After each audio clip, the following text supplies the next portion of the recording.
Well, hello Love and it. welcome back. So today I have Kellyn Legath on the show again. Welcome back, Kellyn. Thank you. I'm so happy to be here and just to have another conversation with you. It's going to be amazing. Yeah, I'm excited too. Yeah, Kellyn's been on the show before, and we actually went to life coach school together and have been friends ever since. And so, yeah, she's just really fun to talk with. She and I talk all the time. And when I tell you here on the show that I also have coaches and need coaching and also need to have somebody to reflect back to me my brain, Kellyn is one of those people that I turn to. I just really love and appreciate her. And ironically, today we're going to be talking about listening and like what is that like to be listened to be heard, and how can we be better listeners? And I thought it was super funny that when I got on to record with Kellyn, I couldn't hear her. Couldn't hear her at all. And she logged off and logged back in and was like, I don't know, I guess you've got problems. And then it turns out I was the one with the problem. So I had to fiddle with my settings and then I could hear her. But I thought, how funny and what a great metaphor. What a great metaphor for this Truly, conversation. Be like, oh, yeah, truly. sometimes the What an problem is on experience. your end.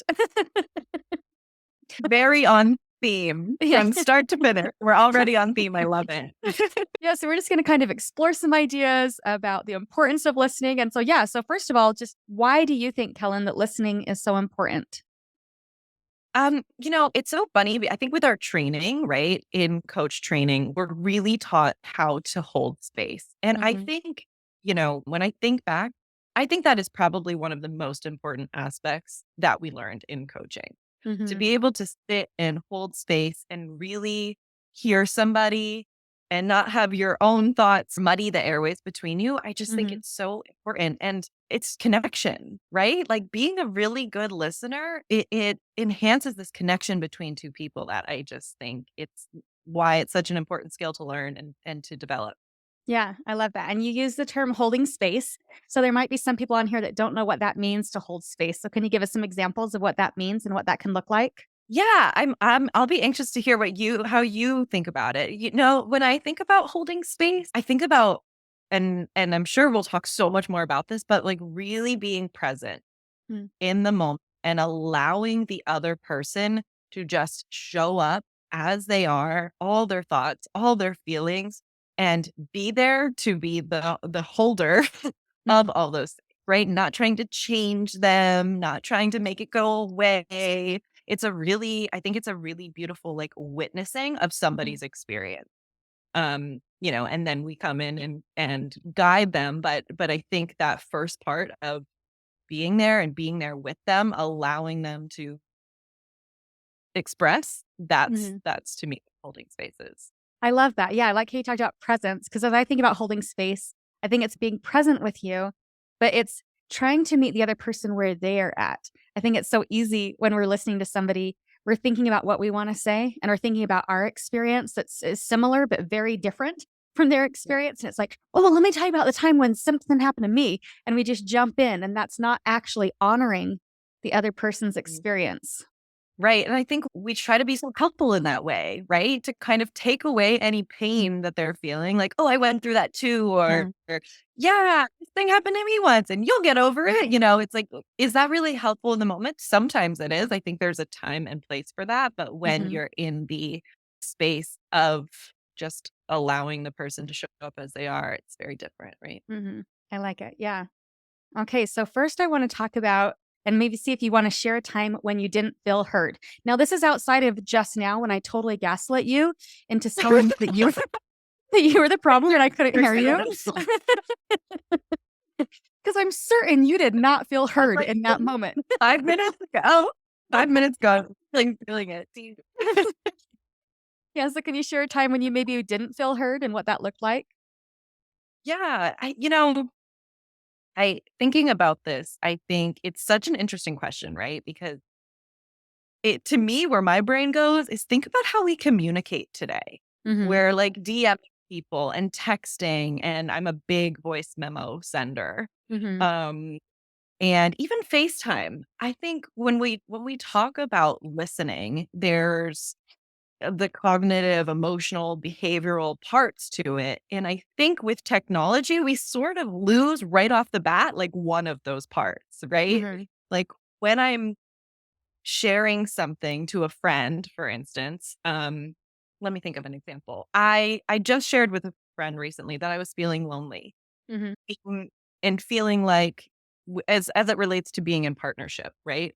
Mhm. And I shared that with her in a voice memo, and I kind of had a moment of feeling like, "Oh, I'm not being heard in this moment." And I'm like, "Well, of course, she can't see how I'm expressing it, how I'm showing up, if my shoulders are down or if I'm crying or like all the other things that are really important in really being a good active listener, like those aren't present, right?" Mm. So I think for me in that experience, I had a note in my mind to be like, "Oh, this is something I wanna talk about this person, but I wanna talk about it when we're together." You know, this is sort of like a table conversation where Huh. I'm like, "Hey, I'm gonna let you know this is going on," but being one-on-one together will be such a different experience and enhance the conversation in such a different way, right? Hmm. Um, and I really think about being unheard. To me, my brain goes to like a corporate setting, a Mhm. corporate environment. Um, before becoming a life coach, I was working and I kind of always felt like, oh, I had all these ideas, but there was something happening where I wasn't being heard, or maybe like wasn't being taken seriously, Mm. or kind of like, yeah, maybe that's a good idea. And I think there's so many parts to it, right? It was the way I was showing up in this kind of, as a highly sensitive person and someone that's anxious. Like I was showing up in this way where I was like, oh, maybe we could do this thing, where I'm like Mhm. talking lower and not really coming at it and being like, I have a really great idea. What if we did this? Right. So part of it is like how I was showing up. And then the other part of it was like who was on the receiving end, whether it's a boss or coworkers or manager, whatever, how they're receiving it. And are they hearing me? And, how do we move forward from there? And that is so interesting, right? Because oftentimes when we talk about listening, we talk about how we're received by other people. But I love that you said that it was about how you were showing up. Like if you're showing up more timid, like, well, I don't know, I maybe have an idea and you're more soft spoken than someone who's louder and more confident, then they might get more table space. And it doesn't mean that they weren't hearing you. It just might mean maybe you were a little softer, someone was a little louder. It doesn't mean that what you had to say wasn't valuable. So that's really interesting to think about. Um, yeah, how we choose to show up and are we acknowledging what our need is in that moment? Are we actually asserting self is kind of an interesting thing to think about when we reflect on those times when we didn't feel heard. Oh my gosh. Yeah. And I think in that moment, I would have never attributed it to how I was showing up. Right. Mm, I was just like, and I think that breeds resentment, right? Like they yeah. don't hear me or another coworker will come in and say the same thing in a different way. And you're Hmm. like, I just did that. Like Hmm. insert eye roll, you know? Yeah. Or whatever. And it just creates this like tension and animosity and all these things. But like exactly what you said, being able to look at it from a different lens and being like, how was I showing up in that Yeah. moment? Of Yeah. course they didn't hear. I was like saying things under my breath and kind of whispering and, you know, wasn't feeling confident within myself. So that's a big part of it. Yeah, yeah, it is interesting. I think on how we showed up and think on how they're showing up. Because I know there's been times when I didn't feel heard where, one thing that kept showing up in my life, like through my teen years and also into adulthood, is just so everybody knows, I know how to start a car. Okay. Like I know how to start a car. So in high school, I would go out and I would go to start the car to leave for school and it wouldn't start for whatever reason.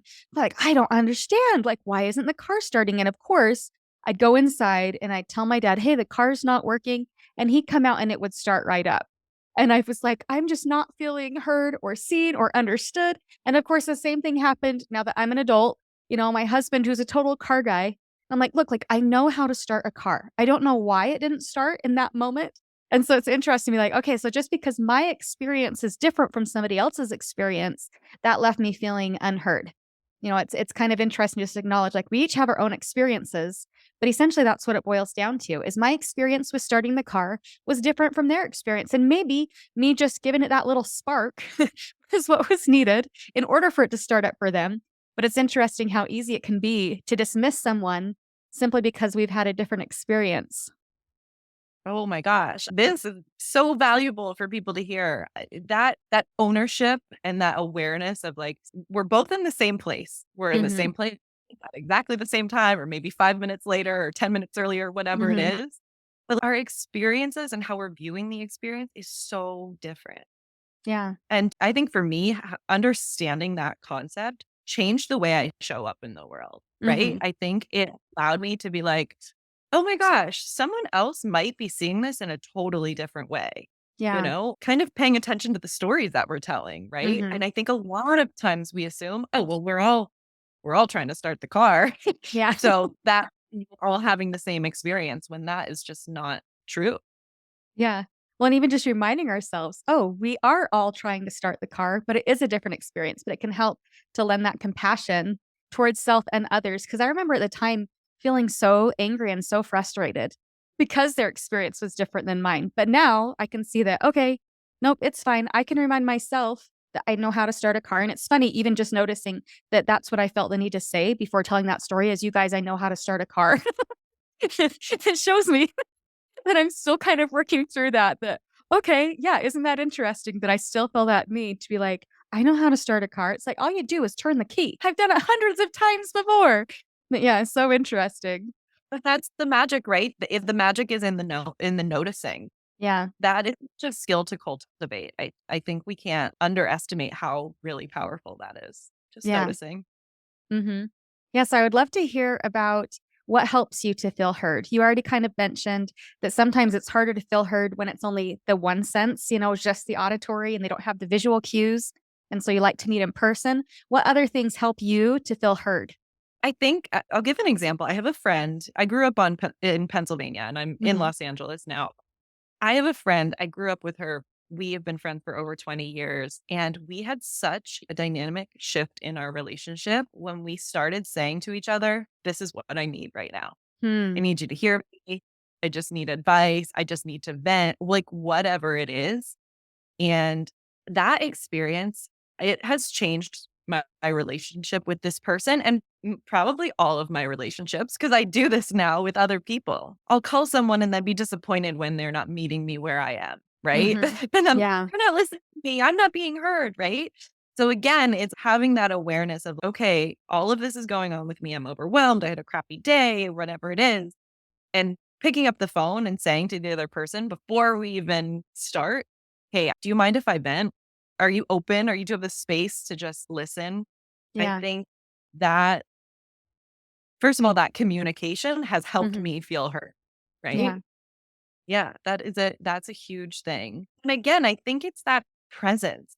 It's the compassionate presence Mhm. and way somebody is interacting with you, right? Like, Yeah. have you ever had a conversation with somebody where you're talking about something, whether it's important or not? I even think it is more, sometimes can be more triggering when it's not important, when you're like in the middle of telling a story and suddenly they're like doing these behavioral things that can tell you that they're not listening, right? They'll like Mhm. pick up their phone and then they'll be like, wait, what did you just say? And it's like, what? You're not listening to me. Yeah. So I Yeah. think that presence is something for me that I put so much value on, and it always makes me feel heard. I love that because it also is just being proactive about getting those needs met. It feels so different if you're in conversation with somebody and you're like, "Well, that's not what I need. That's not what I need. That's not what I need," versus just saying, "Hey, this is what I need right now. Can you do this for Yeah. me?" It just feels so different and it helps to make it a win-win situation, right? Hold- It's so much more empowering to be in Mhm. that space, right? To Yeah. not expect people to show up how you need them to, and also it's about expression. And I think I was joking with someone at work the other day. We always say words are so hard, and they are. Communication's really hard. It's Uh, why it's a skill. That's why people hire coaches and therapists, because it's a hard skill to cultivate. But when you do and you feel like you're able to express that, it just mhm. changes your life. Really, I think it does. Yeah. Yeah, I love that, and around that expression, I'd recently shared a reel on Instagram that was talking about the 8-minute friends and how really we only need 8 minutes of dedicated space in order to really feel heard and received. And so now they've got this code where it's like, "Hey, do you have 8 minutes?" And that means that they just need to verbally process for 8 minutes while the other one listens. And I think sometimes it gets in our way where we think, "Well, I don't know what to say," or "I don't have the time," "I don't know how to show up." But really, when you think about it, 8 minutes could be life changing for a friend.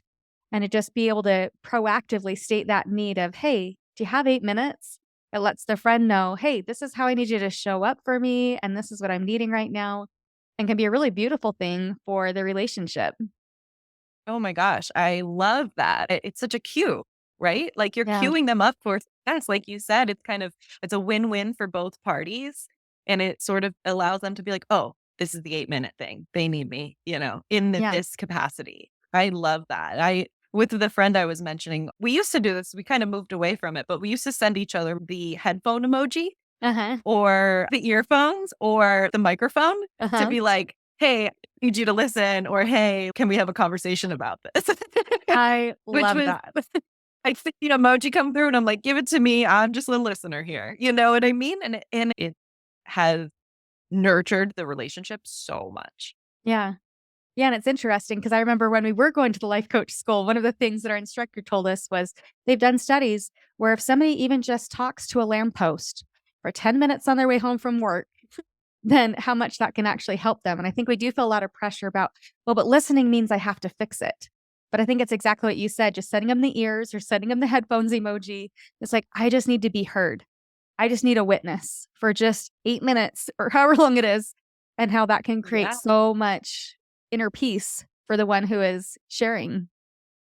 Oh my gosh. Yeah, and I'm sure what you just mentioned, I'm sure we'll dive into more, but so many people, especially if you're a people pleaser or codependent, right? Not tuned into your emotions, automatically you're like, I want to take this away.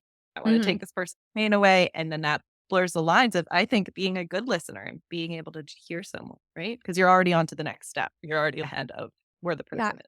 Oh, I totally agree. Yep, I recognized for myself that what I need to feel heard is for the other person to ask maybe 2 or 3 follow-up questions. Because I I know. recognize when I share and then they immediately tell me, like, my solution or they immediately tell me their experience, I feel very dismissed. And so there's been some relationships where I've had to say, "Okay, I have some things to share. I'm gonna say some things, and then when I stop, it's because I want you to ask me a follow-up question. It's not because I want you to Right. interject with your experience." Oh my gosh, so true. And the concepts that you're expressing are really simple, Mhm. right? Like 8 minutes. When we think about that, it's like, oh my gosh, it's a wrinkle in time, Yeah. truly. And also reflecting back. I mean, even in relationships, I think if we talk about dating, which I'm sure we could have a whole different podcast on, but in dating, I can't tell you how many times I've been on a date or I've heard friends go on a date where they're like, he didn't ask me any questions. That's not a great environment to feel heard or feel connection, right? Mhm. So it's it's that interaction with someone, the kind of ping-ponging it back and forth, right? Yeah. Well, and in the using the dating analogy there, like, if you are not asking any questions of your date, are you really on a date with them, or are you just on a date with your projection of them? Because you can't even possibly know who they are if you aren't asking questions.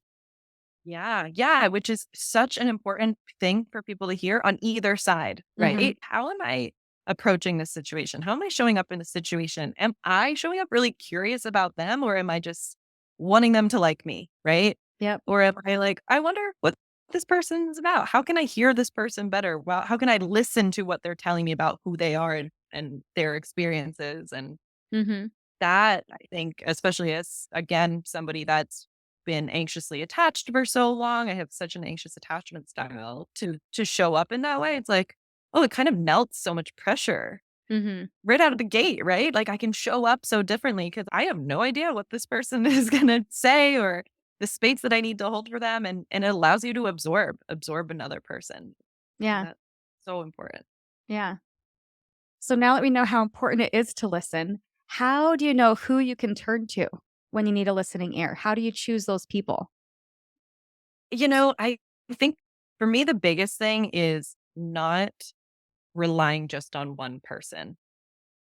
I think assigning all of your weight to one person is really tough Mm. with everything that everybody has going on in their personal lives and their own lives. And, there are people obviously to hire coaches specifically. Like if you continue to hit the same problem again and again. There are people that get paid to do this exact thing, right? Mhm. Coaches, therapists, whatever.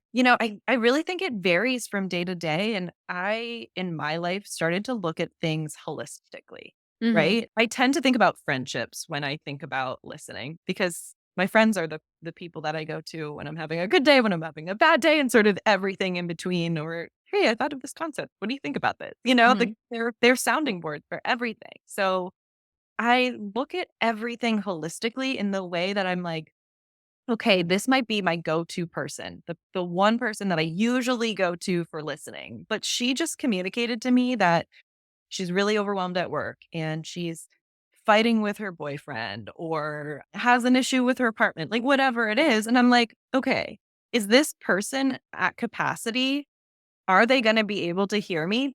Sounds like based on what they're telling me, it might not be the best time. Right. So Mm. I allow myself to kind of take inventory of where my friends are at. And again, in communication, say, hey, but you can ask. It's not about Mhm. just like assuming what's going on with them. I think it's important to ask. But yeah, I just think it's looking at, okay, let me check in with that person where they're at in their life and in this moment, can they be a good listener to me? Yeah. Because we also know misery loves company, right? Mhm. So we also find we can also find the people that are like, great, you're in the mud. I'm gonna join in the mud with you. And then it's like, then listening just becomes pity party and, just negativity. And that's so sometimes we need that, right? Like sometimes Mhm. I'm like, I'm gonna pity myself, or I'm Mhm. having a time. Can I just complain and say that I hate everything, right? Yeah. There's a time for that, but I think if you really want to be heard and really want someone to listen to you, it's really about taking inventory with yourself and the other person. Yeah. And I think that requires a lot of emotional maturity, right? Because you really have to think through, okay, what is it that I need from the other person? And then assessing, okay, so who can help to fill that need? Because I know I also take different subjects to different people, right? So if I have a parenting issue, I might go to one friend. If I have like a relationship issue, I'll go to somebody else. If it's a work issue, I'll go to somebody else. And so I kind of piece out, okay, so who can help me with this thing so I can get the most bang for my buck? But I also like what you Right. said about essentially figuring out the time and the place and the person. Like, how can I maximize those things where I do definitely want to talk with that person about this, but I can see it's not the right time. And that's again where the emotional intelligence comes in, where it's like, okay, how can I self regulate until we can get to that point? Because sometimes we don't feel heard by the other person when it really is just a timing issue, right? When it's like, you aren't listening to me, and they're like, I'm not ready. Oh my gosh. Yeah, totally. That's so important. And I think something you said just triggered my mind that like being comfortable. It's especially in the beginning if you are a people pleaser or Hmm. anxious or whatever. It's really really important to find those people that are your safe space. And then, over time you'll grow and then can like expand your reach a bit. But I Hmm. think if you know someone has a big personality and they're super opinionated and you're feeling vulnerable and need a listening ear and you say, I really I'm having a hard time. Can you listen? And then they're gonna listen and say, okay, I know you said you just wanted to listen, but you have to there's some discernment around like who you're going to, like exactly what you said, checking in, what state am I in? And is this the right person to kind of hold this for me? Yeah, and I appreciate that because there are some friends where you know you're gonna get the empathetic ear and it's going to be okay. And those other friends that maybe kind of steamroll the conversation, sometimes they're the ones that really help to get me moving. Where it's like when I am ready for solutions, then I can go to them. But if I need to Yeah. feel heard first, I'm not gonna be able to receive, and then neither one of us are gonna feel heard, right? Because I'm gonna be sharing and they're gonna be throwing solutions at me before I feel heard. And then I'm gonna essentially be telling them, "I cannot receive what you are saying because 'cause I'm not feeling received." It's just like we're hitting a wall, and there's no communication happening there. So knowing, okay, where can I feel heard? Where can I process my things? Because I know for me, I am a big time verbal processor. So sometimes I'll even just voice memo myself so that I can hear Yeah. myself, I can validate myself, I can coach myself, and then, turn on my coach voice and reply. But it's like, "Okay, what do I really need right now, and how can I best fulfill that need?" Yeah, I love that you said it's a matter of emotional intelligence. It really is, right? I can't say enough about how having a commitment commitment to growing your emotional intelligence is Mhm. just one of the most worthy, time worthy, expense worthy things you can do as Mhm. far as self development goes. Yeah. Having the emotional capacity like that is just invaluable. Well, and it helps you to be more articulate when you actually express your needs, right? Like, for example, I know there are some people that I communicate with via text where I know I'm going to probably only get a heart react to what I have to say. And sometimes that heart react is perfect. Sometimes I just tell myself, I feel so heard and understood. And this was the perfect response. That there's just no words, just a heart react. And other times it'll be the exact same circumstances, but I'm thinking, seriously? You have nothing to say about it. And so it's interesting too to notice how wherever you're at emotionally really impacts how you receive the very same response. It's just really interesting to just notice. Oh my gosh, 100%. And I do feel I really kind of live by the idea that everything that happens in your life is happening for you, right? Mhm. So that conversation with the person that is going to push you forward, maybe it'll make you scrunchy in the moment and feel annoyed, and then it'll click 24 hours later or 48 Yeah. hours later. And you'll have this realization of like, oh yeah, sometimes in that moment we don't want to hear it, but then time goes by and you're like, okay, yeah, that pushed me forward. Yeah. And it's really important. Yeah, I like that. And I want to kind of link that to something you said earlier about how there are also paid professionals if you can't find the listeners in your immediate circle and recognizing, like, okay, so there may be some benefit to visiting a coach or a therapist that doesn't have that shared history that you've had with that girlfriend since high school. Maybe it's okay to meet with somebody else that's going to lend an outside perspective and it can be worth the investment because sometimes we just cling that no, I want that person to show up in this very specific way. But they have no idea. We just have that manual in our head that no, this is how they are supposed to show up for me. But opening yourself up to the idea of there's more than one person to talk to. If I can't find somebody to talk to in my circle, I can find someone who can help me to feel and to process this and do it even better than, girlfriend from 20 years ago or whatever.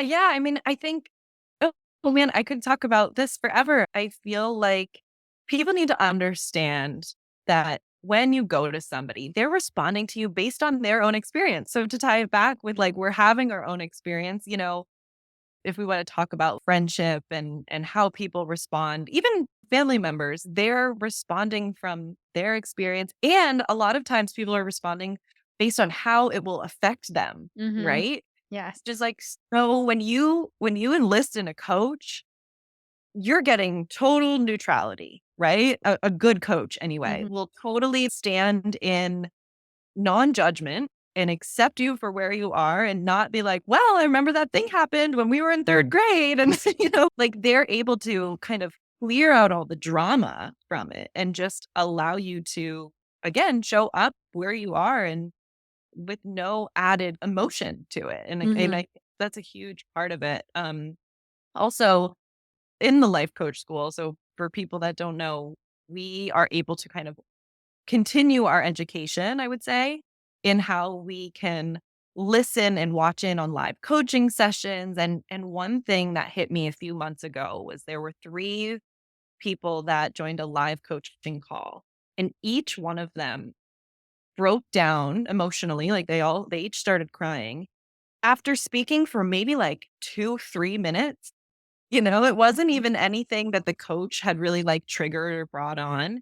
It was they all had very different topics too, like, vastly different, Mhm. things going on in their lives, but it's just struck me how much we hold in, right? Yeah. And how much we kind of carry around with us, and we're like, "Oh, we're okay," and we're doing fine, and we live in this fast-paced society where we just keep trucking and we just keep moving forward, but when you find a listener, a listening ear, then you can just like take the backpack off of the emotional weight that you're carrying. It just opens you up in such a different way. And if you're I don't wanna say it's the wrong person. I don't think there is really a wrong person necessarily, but if you go to a person that's gonna add more stress or more Mm. discomfort, that's just gonna be more added weight, and to just be able to, again, take the backpack off, take the weight off with somebody who's, like, totally neutral and can just hold that space for you is so important. Yeah. And I think that that's been one of the biggest gifts for me from my training is learning how to ask questions because you kind of have to let go of ego. You have to let go of ego and assuming that A equals B, right? So even little things Yeah. like, okay, well, what does that mean for you when um, when you get a heart reaction? What does it mean for you? I'm not going to just assume because it could go in so many different directions, but really getting curious about, okay, what does it mean for you? And then really that can give so much more self awareness around, okay, so then that is just a thought. And what do I want to choose to believe? I mean, that's really honestly the launching point for so much personal growth is just not assuming that you know what it means and not coming at somebody with, well, why do you think it means that? No, it obviously means this instead, but letting Right. go of that ego and just being genuinely curious about what does that mean for you? Oh my gosh. Yeah, I love that. And ego, it rears its ugly head, right? It comes in for all of us. Hmm. It's just totally present in so many moments. So I love that you brought that into this conversation. I think that's such an important aspect to understand. Yeah. And I guess that that's a good segue to my next question. Besides ego, what things can get in the way of true active listening? Ooh. I think there's a few things. The first thing and a very obvious thing is distraction, Hmm. right? Yeah. Distraction in our day-to-day life, whether it's kids or multitasking or work or again, I'll bring it back to that present moment awareness Hmm. is such a key aspect in being a good listener. I think that multitasking myth that we were all kind of sold, I don't know when that happened, but it's just not impactful, right? Hmm. And it's so easy to get distracted. I'm guilty of this myself. I'll be on the phone with someone and I'll put it on speaker and then I'm like scrolling on my phone and I'm looking at Instagram and I'm like, as soon as I do that, I'm just taken out of the moment completely. Hmm. Um, in how I'm responding and how somebody else is responding. So I would say distractions. That's one. This is one of those things to really think on because we notice it so much in other people when they aren't listening, but to really slow it down and identify, okay, what things make it so that I don't feel heard? And then identifying, okay, well, am I doing those things too? So I love your comments on distraction. I also think going along with the ego thing, that the brain wanting to be right more than it wants to be happy. So they're saying something and then we start to get defensive because, but you need to hear my point of view because my point of view is right. And I found this Right. quote by Byron Katie that I just love.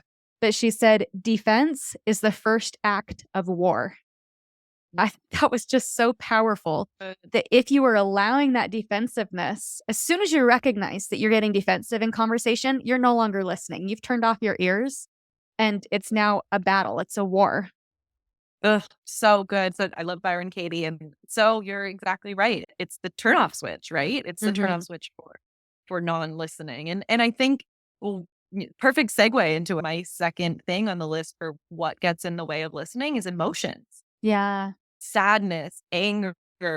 I would say overwhelm is a big thing that gets in our Hmm. way. And sometimes I think these emotions come from a really loving place. Like Hmm. to bring it back to dating, if a friend tells me about her experience and then I hear how the person acted on the date, I'm like angry right away because I want to protect this person and I want to make sure they're okay. And I'm like, no, he can't do that to you. Or, mama bear comes out or big sister comes out really quickly. Yeah. And it's, as much as that's coming from a loving place, and again, it removes me from being a true active listener and to understand. So what did you think when he made that comment or when Mm-hmm. he left in the way that he did? Like what came up for you? Because to kind of share my perspective on it is to make an assumption about how the other person was feeling in that moment. Right. Right. I think you're spot on that when we have those big emotions, sometimes it does come from that good place of empathy, and other times it's essentially that we're making it about us, right? We're making it about our own personal triggers around if somebody talked to me that way, or that one time so and so did such and such, you just reminded me of it. It can be really interesting to see what emotions come up and where they take you in your head. Oh, yeah, and, you keep setting me up for my list, which is so beautiful. I love that this is happening, but there's judgment in the moment. We have this, like, prejudgment of, like, "Oh, I know what this is gonna be." she had another date that someone didn't do the right thing, or, oh, I Mhm. know what this is going to be. My mom is going to complain about this or that. And we're already creating story in our heads. And it's such a human thing to do, right? Like the brain is 10 steps ahead so much of the time, constantly wavering between things that have happened in the past and things that have happened in the future. And it's just such a human thing, but you kind of need to lasso that in, right? And be Yeah. like, I'm just going to be present. I'm just going to be present. I'm going to show up. Because as soon as you're thinking about, oh, this already happened a million times, or you're thinking of future, you're totally out of the moment. And I think Mhm. that is the valve that you're turning off to be a really good listener. Yeah, I like that, and I wanna tie that together with the 8 minutes of listening, where you might know exactly where the story is going. Maybe you have heard it a million times, but to still make a point to listen from that place of love and curiosity for 8 minutes before interjecting and essentially making it about you. Like, I remember having a conversation once with somebody where I was sharing something deeply personal, and they instantly said, "Oh, that same thing happened to me." And then we started talking about their experience. And the more they talked, the more I thought, they really don't understand my experience. And they truly thought that they were empathizing, but they weren't. They were derailing. Big difference. Yeah. Yeah. So just refraining from judgment and keep listening and keep reminding your brain when it wants to say, "Oh, I know where this is going," that you have no clue. You cannot possibly know where this is going next. You can have some good ideas, but you don't actually know what's And coming I up think next. that even that concept is so important, right? Because Mhm, most people think, but I do know.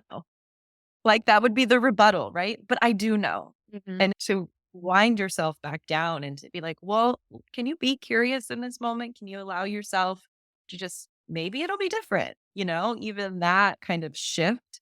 Sometimes we are just so stuck on what we know and what we don't know. And to be mendable, to be able to kind of stretch a little bit and show up in a different way is so important. Yeah. So I wanna dive into that a little bit deeper and talk about what emotions do not serve you in conversation and what emotions do serve you when you are trying to actively listen. So, we've talked about a few emotions that are not serving us, like self-righteousness or defensiveness. What other emotions don't serve in conversation? I really do think that the ones I mentioned, like anger Mhm. and and sadness for the other person, I think a lot of people will tune in automatically and say, "Oh, I'm being compassionate." And I think compassion, I would say, if I want to jump ahead, like compassion is an important quality of being a good listener, right? Mhm. Think sometimes when we're inflicting our own anger onto other people, it adds to the pot and then it starts to boil over. Another emotion that I think really gets in the way of being a good listener is overwhelm. When you're overwhelmed, at least for me, my overwhelmed brain is just running, running, running, running, Mhm. thinking I have to do this, thinking I have to do that. Okay, what happens next? It's certainly not a good emotion to bring to the table when you're trying to be present, right? It's almost the opposite. Mhm. Which goes back to the importance of timing, right? And recognizing, okay, maybe now it's not a good time. Maybe we need to put a pin in this and revisit it. And it's interesting, Yeah. even as you were talking about the anger and different big emotions that come in, how my brain wants to fill in the story. I remember one time when I was sharing a disappointment with a friend. I was like, yeah, I was really hoping to see this person and they weren't able to make it. And then she came back with anger. And I thought, well, that's interesting because I wasn't mad that they didn't come. I was disappointed. But when Right. we allow those huge emotions, and like you said, we think we're being empathetic and understanding, but to check in with self and be like, hey, just because I would be mad, maybe they're not mad. Maybe they're sad. Maybe they're disappointed. But you have to come at it through that lens of curiosity rather than the hurt or the anger or the defensiveness in order to actually meet them where they're at. And now I'm getting ahead of myself, but let's jump right into what emotions do serve you when you are trying to be an active listener. I'm gonna be cheesy for a minute and just say it's like the three C's. There's three Mhm, C's: curiosity, calmness, and compassion.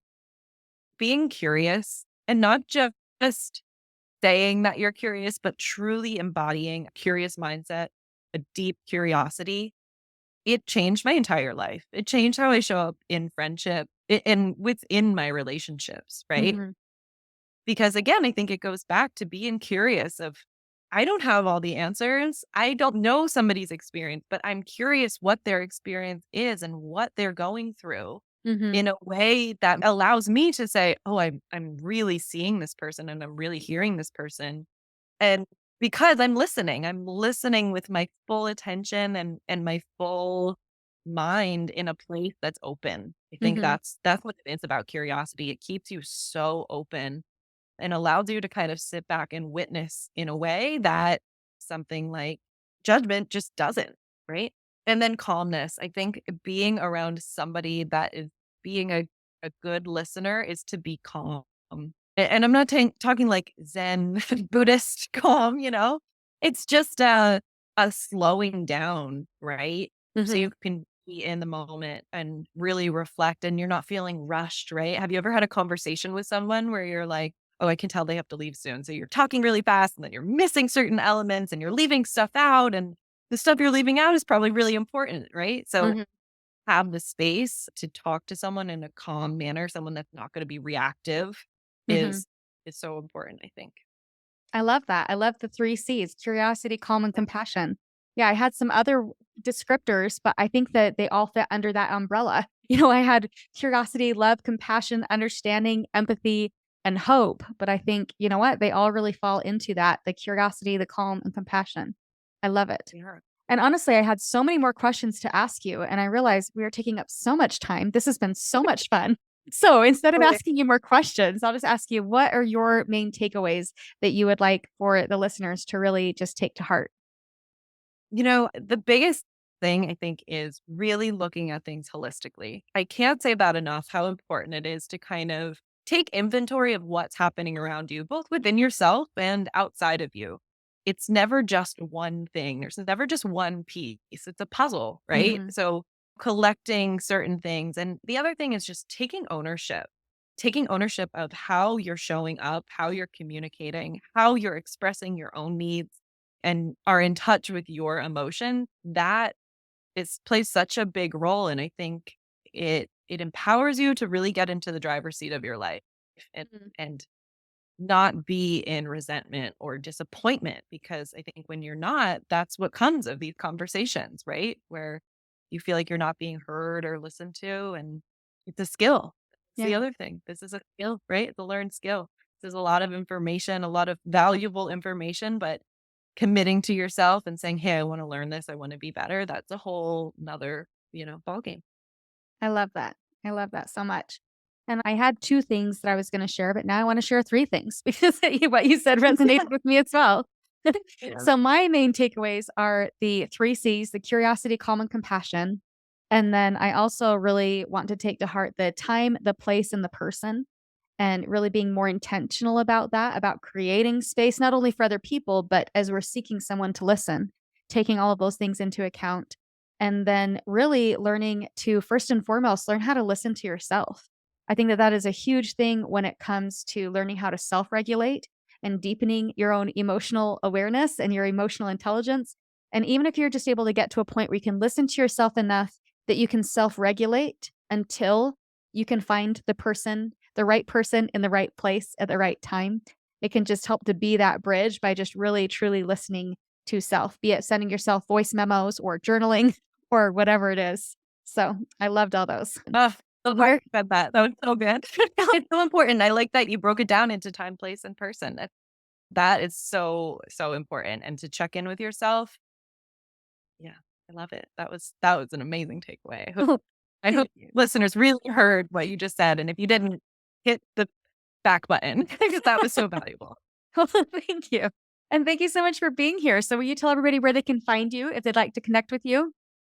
Yes, you can connect with me on Instagram at Daydreamer Coaching or on daydreamercoaching.com. And I have one-on-one programs and working on a group coaching program. So I would love to connect anybody that wants to work on the things that we've talked about or, just I work with a ton of people that feel stuck in their life and are overwhelmed by life. So I would love to connect with you and I'm so thankful to you for opening this conversation. This is so much fun. Every time we chat, we are always going over time because there's so much to say.